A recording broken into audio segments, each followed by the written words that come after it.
आज चौधरी इस वक्त मीडिया से गुफ्तगू कर रहे हैं, वो सुनते हैं। कहा गया था कि रिकॉर्डिंग्स जो हैं, वीडियो रिकॉर्डिंग्स जो हैं उनको रोक दिया जाए। आज सुप्रीम कोर्ट ने हुसैन नवाज की ये पिटीशन डिसमिस कर दी है और इजाजत दे दी है JIT को कि वो recordings, video recordings, audio recordings कर सकते हैं।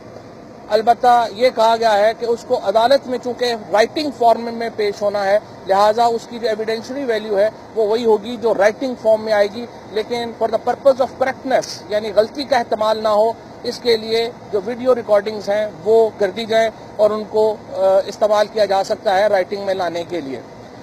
इसके बाद दूसरा अहम फैसला जो हुआ है वो ये हुआ है कि जो हुसैन नवाज साहब की तस्वीर का जो लीक होना है उसको, उसके ऊपर जो रिपोर्ट आई है उसको पब्लिक कर दिया जाए। अटॉर्नी जनरल साहब ने भी कहा है कि उसके ऊपर उन्हें एतराज नहीं है, लिहाजा आज जो हुसैन नवाज साहब की रिपोर्ट है उसको पब्लिक कर दिया जाएगा। जो इम्पोर्टेंट डायलॉग जो इसके ऊपर हुआ है, जज साहब का ख्याल है कि जो रिपोर्ट है उसमें नाम मेंशन किया गया है उन साहब का जिन्होंने वो रिपोर्ट लीक की। अटॉर्नी जनरल साहब का ख्याल है कि उस रिपोर्ट में वो मेंशन नहीं है। अब जब रिपोर्ट सामने आएगी तो हमें पता चलेगा कि क्या उसमें उनका नाम है भी या नहीं है।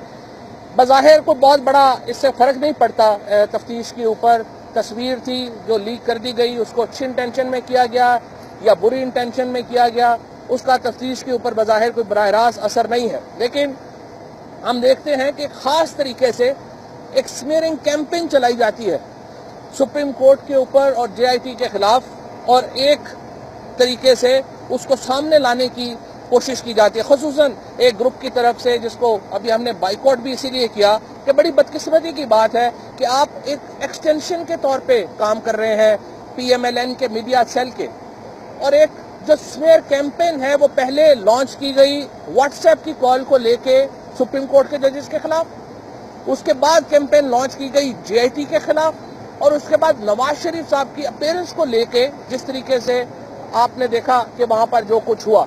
लिहाजा हमें यूं लगता है कि अब एक मुसलसल एफर्ट हो रही है नवाज शरीफ हुकूमत की तरफ से कि मुल्क में जमहूरियत डीरेल हो।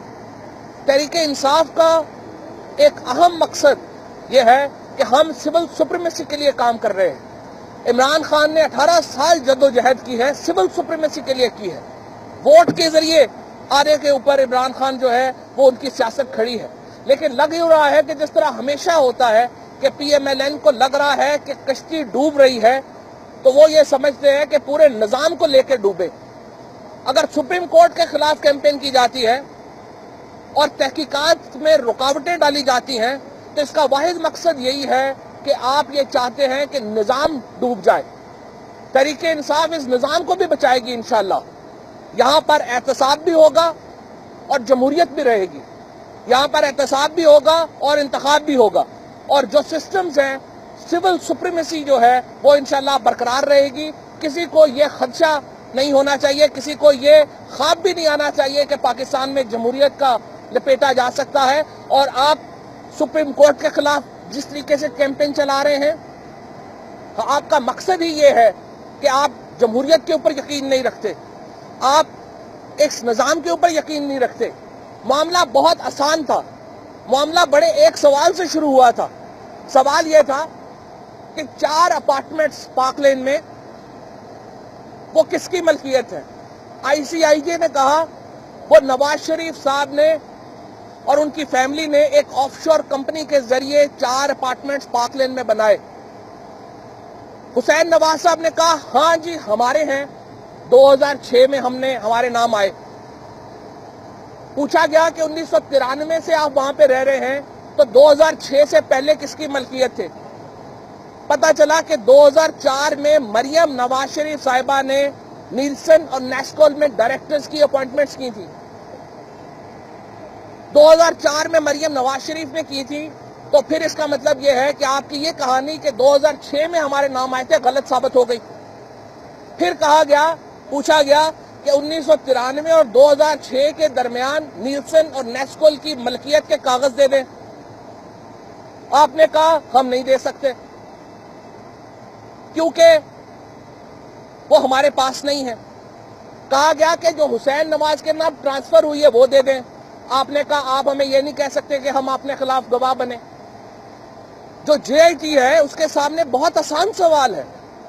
اگر آج JIT کے سامنے بھی پیش نہ ہو نواز شریف صاحب, صرف پریس کانفرنس کرے اور 1993 اور 2006 کے درمیان نیلسن اور نیسکول کس کی ملکیت ہے اس کے کاغذات میڈیا کے سامنے رکھ دیں. وہ یہ نہیں کر رہے. تو وہ جب نہیں کر رہے تو انہوں نے آلٹرنیٹ سٹوری دے دی. آلٹرنیٹ سٹوری یہ دے دی کہ میاں شریف صاحب نے 12 ملین درہم 1980 کی دہائی میں قطریوں کے ساتھ انویسٹ کیے تھے. تو دادا کا احتساب ہم نے تو شروع نہیں کیا, ICJ نے تو شروع نہیں کیا.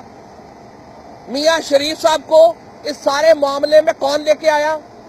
خود نواز شریف صاحب لے کے آئے. عدالت نے کہا 12 ملین درہم کا بینکنگ ٹرانزیکشن دے دیں. میاں شریف صاحب کبھی زندگی میں کبھی قطر نہیں گئے, اس کا حساب نہیں ہوا. بینکنگ ٹرانزیکشن کیا ہوئی اس کا حساب نہیں ہے. پھر معاملہ پتا چلا کہ پیسے آئے کہاں سے؟ پیسے آئے حدیبیہ سے. حدیبیہ سے کیا ہوا؟ بچوں کو ڈائریکٹر بنایا گیا. عباس شریف صاحب کی فیملی, شہباز شریف صاحب کی فیملی, نواز شریف صاحب کی فیملی پیسے چھپانے کے لیے پہلے والد کو عدالت میں گھسیٹ لیا, پھر بچوں کو عدالت میں گھسیٹ لیا. مرکزی کردار تھے نواز شریف صاحب. پورے خاندان کا جو احتساب جو کہتے ہیں 3 نسلوں کا ہوا ہے, تو 3 نسلوں کا احتساب کس نے کروایا یا کس نے کیا؟ پیسے چھپانے کے لیے جب آپ ایک جھوٹ بولا تو اس کے لیے 100 جھوٹ بولنے پڑے. معاملہ اب بھی بہت آسان ہے. JIT میں جائیں, یہاں پہ جائیں, 1993 اور 2006 کے درمیان کا بتا دیں کہ اپارٹمنٹس کی رقم کہاں سے آئی, اور آپ کے نام نہیں تھے تو کس کے نام تھے ملکیت کے کاغذات دے دیں. 2 سوال ہیں, دونوں کے جواب نہیں مل رہے. بجائے اس کے کہ آسان سوالوں کے جواب دیے جائیں, سپریم کورٹ کے اوپر ہلہ بولا جا رہا ہے. بجائے اس کے کہ آپ کا دامن صاف ہے تو دامن نچوڑ کے رکھ دیں. JIT کے خلاف ایک معاملہ جو ہے وہ چلایا جا رہا ہے, لیکن انشاءاللہ پاکستان تحریک انصاف پاکستان کے لوگوں کے ساتھ کھڑی ہے, پاکستان کے آئین کے ساتھ کھڑی ہے, پاکستان کے اداروں کے ساتھ کھڑی ہے, اور انشاءاللہ پاکستان میں احتساب بھی ہوگا اور انتخاب بھی ہوگا. بہت شکریہ. میں ایک چھوٹی سی بات کرنا چاہوں گا کہ آج جو پاکستان تحریک انصاف کے رہنما فواد چودھری میڈیا سے گفتگو کر رہے تھے.